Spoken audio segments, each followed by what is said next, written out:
Satu hari Nabi SAW membacakan sebuah hadis. Nabi mengajar. Nabi ini dia guru kepada sahabat.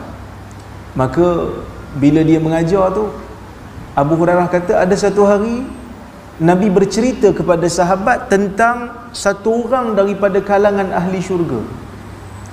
Dan di sisi Nabi ini ada seorang lelaki daripada ahli badiyah. Wa indahu rajulun min ahli badiyah. Ada satu orang lelaki di sisi Nabi duduk dalam majlis ni, dia ni daripada badiyah. Badiyah ni apa? Badu. Daripada perkataan badu. Kan? Kat Malaysia ni ada badui. Kat Malaysia ni badawi adalah. Badui tak ada. Maksud badui ni orang yang duduk tengah-tengah padang pasir, hidup secara nomad. Tahu nomad? Nomad ni maksudnya tak ada rumah tetap, duk pakai kemah ya, pindah. Bawa ternakan pindah. Kenapa dia orang pindah-pindah? Sebab negara Arab ni padang pasir. Nak cari rumput untuk makanan ternakan ni susah. Jadi bila habis rumput satu kawasan, dia kemas-kemas kemah dia pindah, cari lagi tempat rumput baru. Jadi kebiasaan orang-orang yang duduk dalam keadaan seperti ni, badui ni, mereka ni agak sedikit kasar, kerana mereka tak biasa dengan tamadun, kerana mereka tak biasa dengan orang-orang bandar. Tapi mereka ini sebahagiannya apabila datang berjumpa dengan Nabi SAW menerima Islam. Maka Nabi berdakwah kepada mereka, mereka terima Islam. Cuma bila mereka datang ke Madinah, sebahagian daripada mereka ni tidak begitu mahir dan tidak begitu tahu tentang adab yang menjadi amalan ataupun kebiasaan orang yang berada di bandar.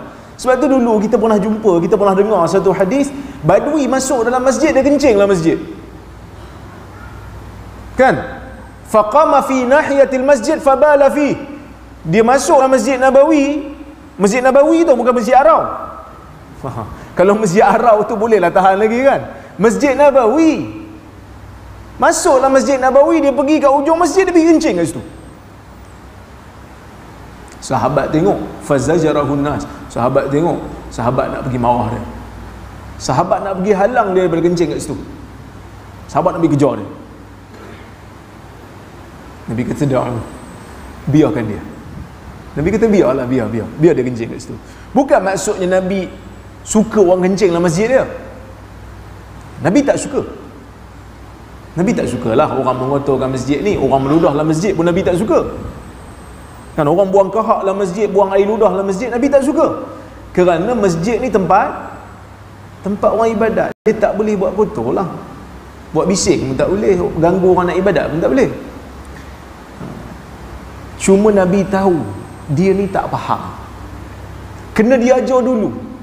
Kerana mungkin di tempat dia kencing dalam kemah sendiri tak jadi masalah.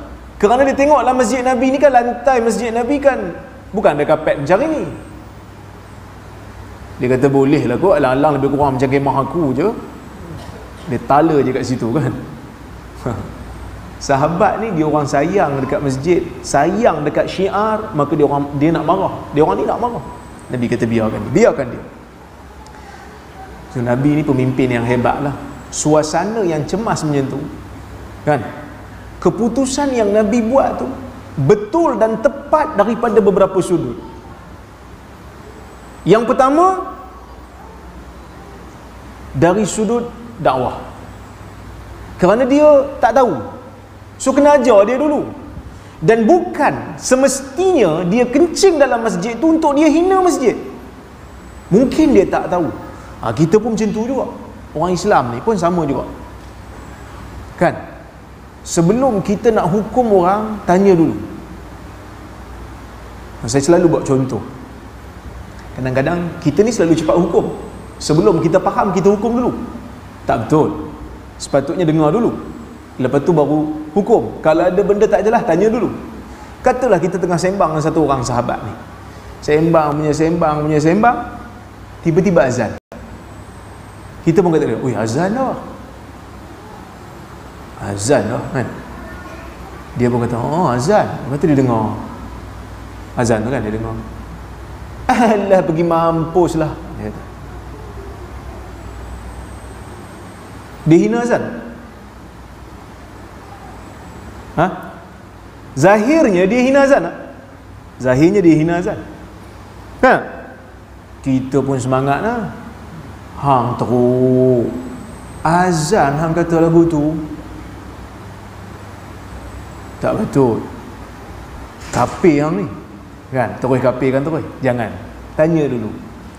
Hang tahu tak hina azan ni tak boleh? Kena tanya dulu. Hang tahu tak hina azan ni tak boleh? Dia syiar. Dia satu seruan untuk panggil orang datang solat. Dia syiar. Hang tak boleh hina. Salah. Dia katalah dia jawab kat kita, aku bukan hina azan tu. Aku duk kata pergi mampus tu dekat Bilal tu. Bukanlah Bilal masjid ni. Aku duk kata kat Bilal tu. Tadi aku nampak dia beratur beli nombor ekor. Tadi tengah hari tadi aku nampak dia pergi beratur beli nombor ekor. Petang asar dia azan pula kat masjid. Munafik sungguh. Cik kan. Maksudnya dia bukan hina azan. Hati-hati. So Nabi ni dia faham Badui ni bukan nak hina masjid. Tapi kalau Bilal kencing dalam masjid lepas ni kita faham. Sebab dia dah faham kan. Ni Badui. So kalau orang asli datang, orang pedalaman datang, tak pernah tahu, buat kotor sikit, kita bagi tahu kat dia, tak boleh buat dalam masjid. Ini adab dalam masjid, kita kena bagi bersih. Sahabat nak kejar dia. So keputusan Nabi tak bagi sahabat kejar dia, pukul dia. Yang kedua, tepatnya keputusan Nabi ni ialah apabila dia kencing kat situ. Kalaulah kata dia tengah kencing, sahabat pergi kejar dia pun larilah.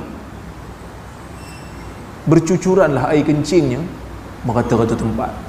Jadi berirama lah kencing dia tu. Jadi susahlah kita nak pergi cuci. Jadi dia kencing kat tempat tu, biarlah dia fokus kat situ je. Kan? Biarlah dia fokus kat situ, nanti bila dah sudah, kita curah je lah dengan air. Kerana benda kencing ni boleh cuci. Dia ni suka kat Nabi.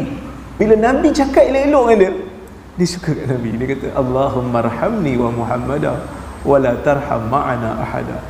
Wahai Tuhan, sayangkanlah aku dengan Muhammad, jangan sayang kat orang lain. Kami dua orang cukup. Kami dua orang saja sudahlah. Sebab dia rasa tersinggung dengan sahabat lain yang marah dah. So kita pun kadang-kadang macam tu lah. Kan? Samalah orang-orang yang datang masjid ni, nampak kalau orang datang muka baru kan, jangan ucap benda yang boleh menyinggung perasaan dia. Kerana kadang-kadang kita rasa perkataan kita tak ada apa, tapi bagi orang yang baru sampai, baru datang, baru nak jinak dengan masjid, perkataan tu jadi tajam. Orang tu baru nak datang masjid, ada kenduri besar sikit kat masjid, dia datang sebab ramai datang, dia tak segan, ramai. Kita pun tengok dia, baru nampak. Jadi perkataan tu tajam. Lagi puaka, hang kenduri baru nak datang kan. Tu lagi puaka. Sebahagiannya kadang-kadang kita ni dah macam IO, tahu IO? Investigating Officer. Daripada mana? Duduk mana?